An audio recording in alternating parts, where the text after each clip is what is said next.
Hello mga kalikots, magandang gabi sa inyong lahat at welcome back sa Goyes Kalikot Adventure. Ah, sa ngayong gabi guys, meron tayong gagawin dito. Um, JBL Go 2 na Bluetooth speakers. Yan.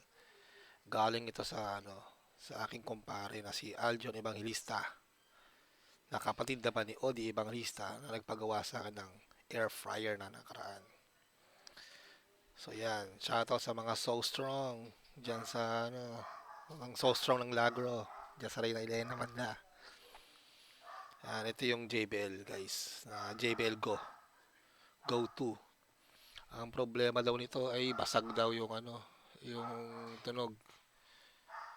So ano ba yung basag na tunog?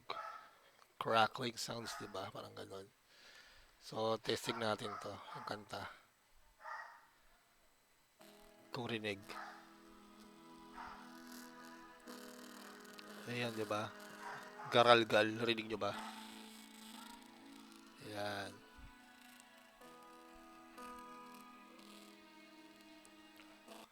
So ayan, pause natin muna yung song. So, gawin natin to guys. Sinacharge ko siya, bali. So, ano ba to naging problema nito? Ayon sa mga experience ko sa mga Bluetooth speaker ng ganito garalgal, may problema yung tawag nito. May problema yung mismong ano nila, speaker. Yan. So, baka set ito guys. So, habang naka-charge, sungkitin lang natin tong screen. Kasi wala siyang visible screws. So, nasa screen yan. Yan. So, sungkitin natin ito. Gamit tayong spatula. Yan. Sungkitin natin dito. Yun. Yan. So, ganito siya guys. Itsura niya. Yan. So, crackling sounds siya. Yun. Kita na agad oh. Kita nyo ba guys? Yan oh. Punit yung pinaka diaphragm ba tawag dyan? Sa rubber na yan. Kasi sa speaker, diba cone, tas diaphragm ata. Kasi gitna yung coil. So, yan. Yan, punit yung Kikita niyo ba yan? Saan ba yung panungkit ko? Tweezer ko. Yan o. Ito. Punit yan o. Bali, isa, dalawa. Meron pa nakita rito. Tatlo. Tatlo siya bali. Yan natin kita ba? Ay, dito. Pag ito tayo. Yan o. Kita. Yan. Punit siya guys. Kaya yan naging cause ng crackling sounds. So, ano pwede ting remedyo? Gagawabit tayo ng dito. Ng remedyo. So, ano ba pwede? Kasi usually dati ginagawa ko sa mga speaker. Sinasap... Oops, ano yun? Sinasapian ko dati dito ng tape. Paski sa may yung computer ba yan? Ay, laptop speakers, ganyan. Paggaralgal yan. Ibig sabihin to, punit tong pinakagilid niya. Tinatapalan ko ng tape siya. Ayan yung isang remedyo. Pero kung gusto mo talagang maayos yan, magpapalit ka ng speaker. So, paano natin remedyohan to? Pwede natin remedyohan na gamitin natin rugby kasi para flexible siya. Ayan, sa mga punit na yan. Pero, overkill naman ng rugby. So, ano pwede kaya? Tape naman pwede rin. Pero, maguhulma pa tayo. Siguro, nakikita kong gawing remedyo dito is yung ano pa pwede rito? Double-sided tape.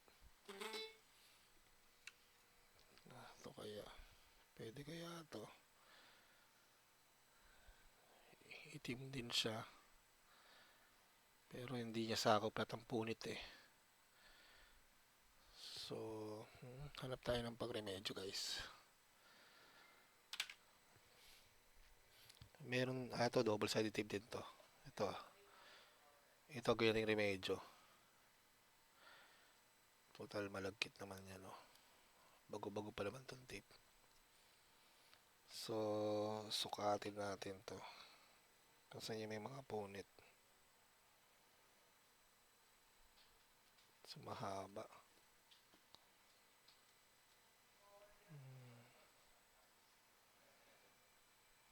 Para mag-discarte dito.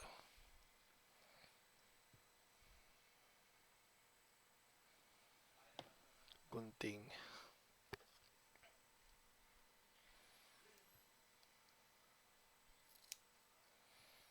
Yan. Hatiin natin sa gitna lang. Ito guys, yung mga tinatawag na pinagbabawal ng technique. Mabilis ang gawa lang. Pero sureball naman gawa. Yung mga basag.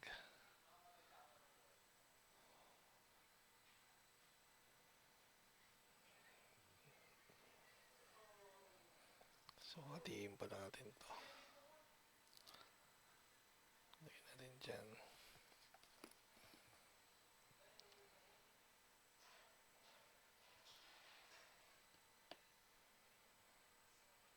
Ano pwedeng gawin?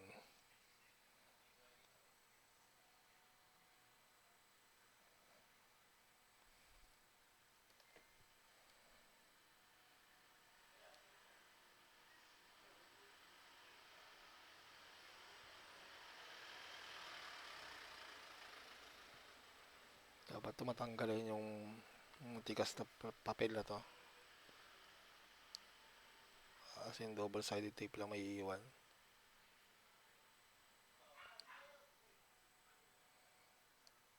Ito mahirap dito eh.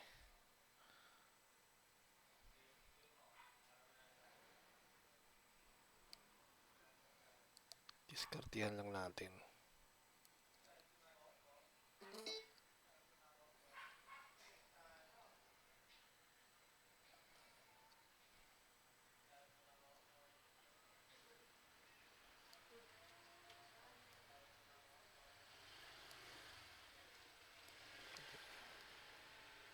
Yan.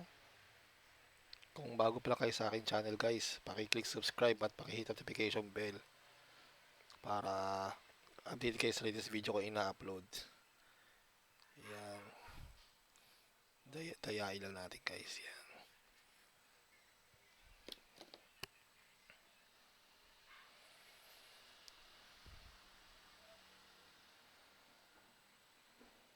So, isa na natidikit natin.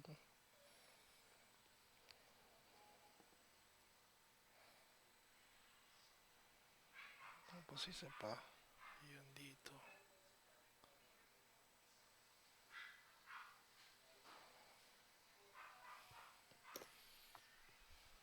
Yan. Technical lang natin to guys.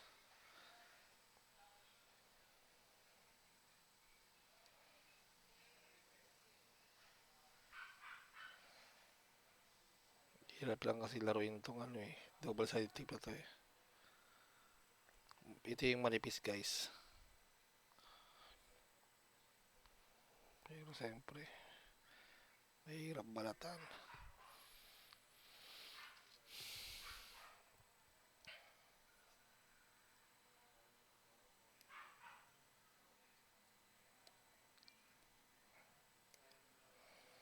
Ayan, diskarte lang natin yan dyan. Buti na lang pasmado ko guys. Hindi ko masyado kumakapit sa kamay ko yung ano, double adhesive. Yan ang ano eh, perks din lang pagiging pasmado eh. Yan. So isa na lang guys, ito na lang. Ayan to. Masagatiin natin to.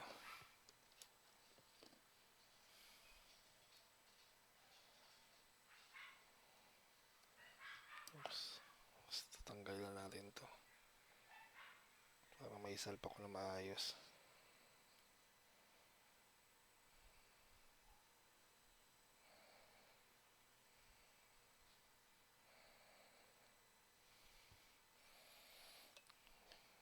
Mahirap pag gumagawa sa gabi. Madilim na. Okay lang sana kung bata-bata pa tayo kay simpleng-simple lang to eh.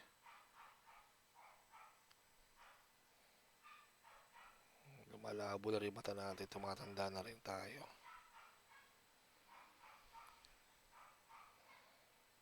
Yan.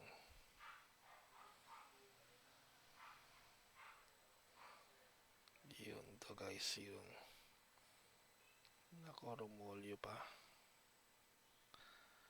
Shemay. Dapat malaman natin kung saan yung may crack. Yun. Matabunan natin siya.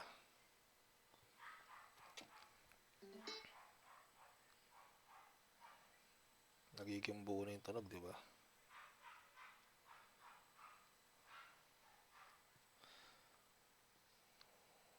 Yan.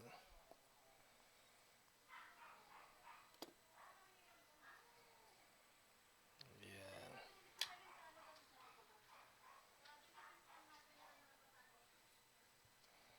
Yan guys. Tapos testing na natin kung buo ng tunog. Patunogin ulit natin yan. Ayun yung pansamantagal na remedyo guys. Simpleng galawan pero matibay. Play natin. Ayan buo na siya. Wala na ng garalgal.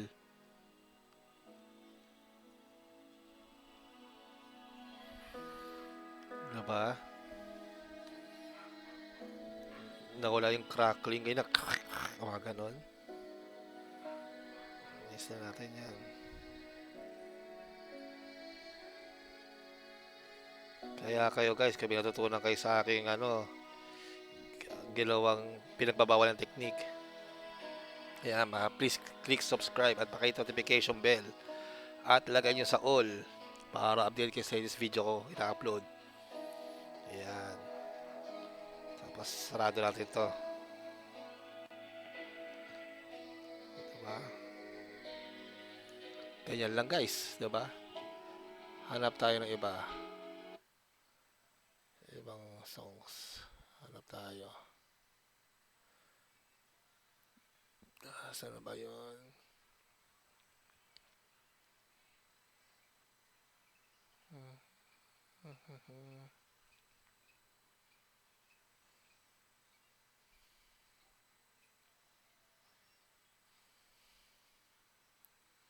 Hanap tayo. Test lang tayo. Pag may araw-araw tibay, diba? Buo na. makakapag-aral ng mahusay. Bear Brand. Oops, sponsor. Did you know that I got this friggin' insect repellent for only 119 pesos on Lazada last Ayan, batch? skip natin.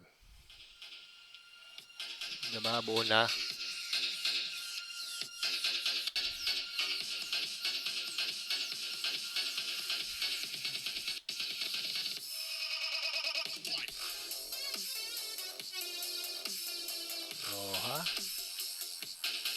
Ha?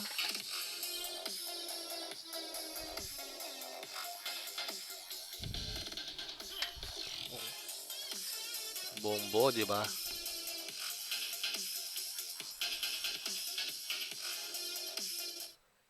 Hanap naman tayo ng iba.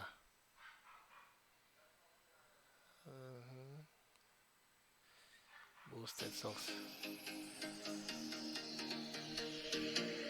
Di ba? Wala lang garalgal.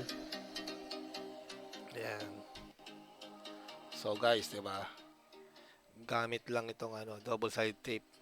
Laking tulong din ito guys, di ba? Ayan. Ganyan talaga tayo mga Pilipinong malikhain. Kaya ako lang gusto mo aking channel, pre. At sa aking video, pakiclick naman subscribe at paki-notification bell para updated kayo sa this video ko ina-upload, di ba? So ayan, panoorin nyo to guys. So strong, mga tropa. Ito na Aljon, ibang listang speaker mo, good na goods. Buong buo. Ba? Alright. Taga sa muli guys. Paalam. Oh yeah.